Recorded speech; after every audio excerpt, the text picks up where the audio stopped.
主后2023年4月15日，每日圣安宫读经，新生代重新立约。圣经咱做伙来听读，约书亚记第5章第1节到12节。约旦河西边的阿摩利诸王，甲我地中海的迦南诸王，听见上主伫以色列人的面前，互约旦河的水打去，搁听候因过去。这个王的心，拢因为以色列人的缘故，惊甲神不附体。迄时，上主对约书亚讲：“你着用火石磨做刀。”第二遍甲以色列人行割礼。约书亚就制作火石刀，伫割礼山甲以色列人行割礼。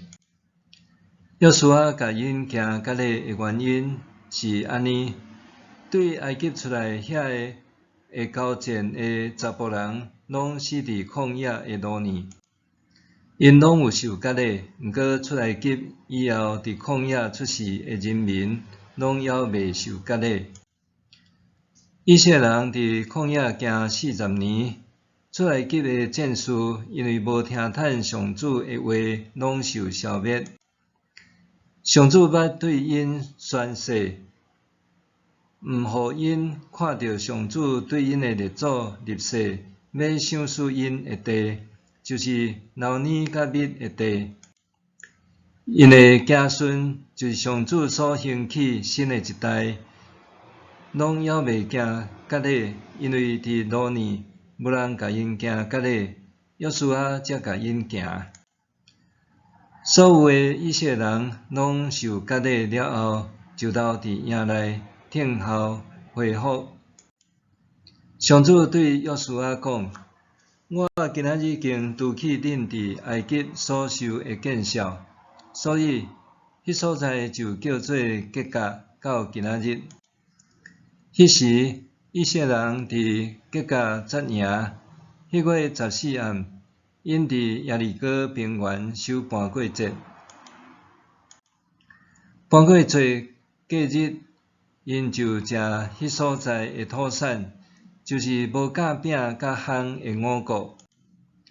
因食迄所在的土产，迄日起，玛纳无搁降落，以色列人就无搁有玛纳。迄年，因开始食迦南地的土产。新生代重新立约，当新的一代以色列人全部过约旦河了后，上帝对因阁有新的命令。约书亚记第5章一开始指出，迦南诸王听讲上帝互约旦河打开，互以色列人拢过去，就惊甲神不附体。接续第2节记载，上主吩咐约书亚：“你着用火石磨做刀。”第2遍甲以色列人行割礼。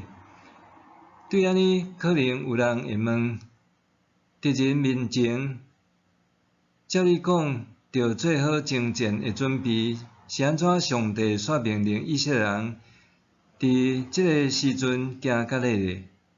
毋过，咱看到约书亚全然顺服上帝的吩咐，照伊的命令行。根据创世纪17章第9节到14节，割礼是上帝甲亚伯拉罕以及伊的后裔所立的约。上帝看重人甲伊的关系。以色列人伫旷野40年的旅程中，虽然经历各种艰难困苦，却也经历上帝的同在，含伊丰盛的恩典。拯救以色列人出埃及的上帝，持续引带因向前行。对过红海到过约旦河，直到进入迦南，上帝的带领作为，互因记得家己是属上帝的子民。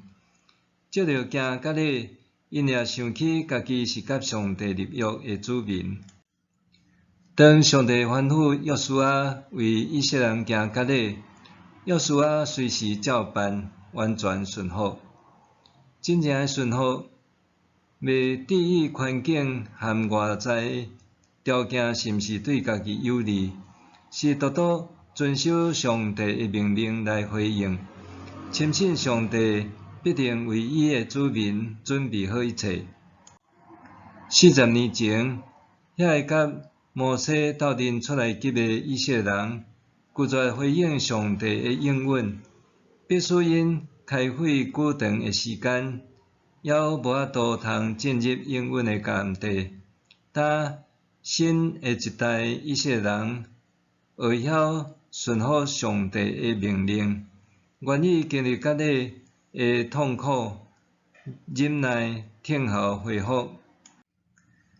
为着安尼，上主对约书亚讲：我今仔日经除去恁伫埃及所受的见效。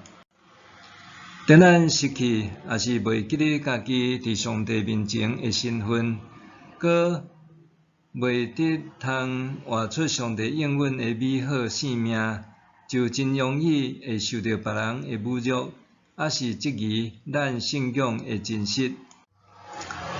当咱搁再甲上帝立约，上帝要刷起咱的体弱，互咱通得进入应允之恩，活出新的身份。